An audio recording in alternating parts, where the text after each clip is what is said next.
One of the striking features in Barack Obama's election as President of the United States was the euphoria that surrounded it. There seems to be something in the human heart that longs for great qualities in their leaders. In fact, tough times makes us realize how grateful we are when we have leaders who use their power to guarantee our security and their service to guarantee our welfare. Leaders like Winston Churchill not only win our loyalty, but our respect, and sometimes even our love.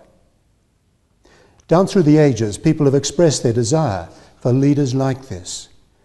Plato wrote about it as he developed the notion of a philosopher king in his Republic. Tolkien's Lord of the Rings is another example of the longings that people have for a leader they can trust.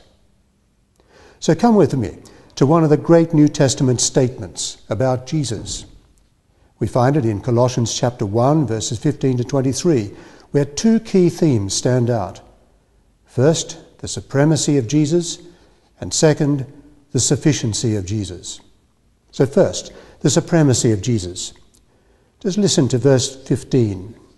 Paul writes, "He, that is Jesus, is the image of the invisible God, the firstborn of all creation." One of the best illustrations I've come across that explains this point is the overhead projector.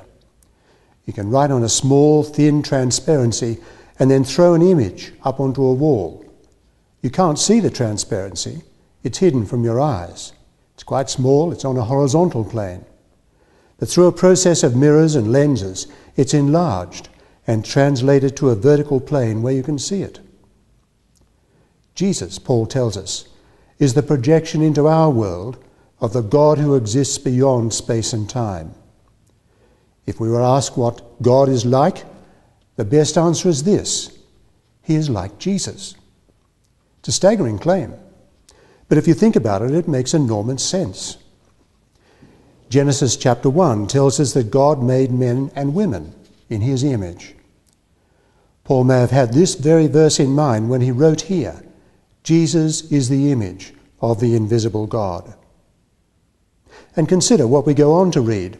"For in Him all things were created in heaven and on earth, visible and invisible, whether thrones or dominions or principalities or authorities. All things were created through Him and for Him." The logic of what Paul is saying here is that Jesus existed before anything else in creation. By definition, then, Jesus Himself was not created. He always existed and always will exist. So putting these ideas together, we understand first that in Jesus we see God. But secondly, we see humanity as men and women were meant to be. That Jesus is not only truly God, He is also the original prototype of the human race. As someone has pointed out, these profound ideas help us to understand ourselves. We are rational because God is rational. We are moral because God is moral. We have the capacity for relationship with God because God is personal. So we begin to see why Christianity can't allow itself to be put on the level of any other religion. Nobody else who has ever walked this earth could ever be described in such terms of unequivocal divinity as Jesus. Other leaders may have been godly men, but only Jesus could say, "He who has seen me has seen God." Only Jesus could say, "I and the Father are one." Jesus Christ alone is supreme. The question is, do you really believe this? Listen to what Paul goes on to say. "For in Him all things were created in heaven and on earth, visible and invisible. All things were created through Him and for Him. He is before all things, and in Him all things hold together." Now think about those words. By Him all things were created. It is Jesus who put the show together. He is the agent of creation. And Paul goes on, all things were created by Him and for Him. Jesus is also the sustainer of the universe. He's before all things, and in Him all things hold together. He's the one who enables me to take my very next breath.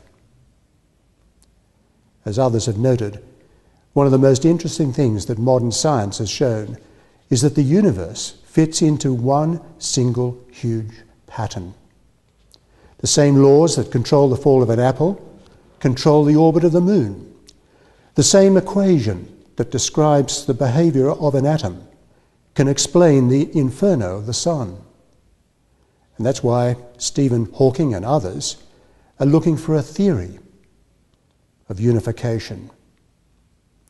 But Paul is telling us that at the very heart of this unified, complex cosmos is Jesus. When you plumb the depths of the universe, you'll find not so much a mathematical equation or a scientific formula, but a divine personality.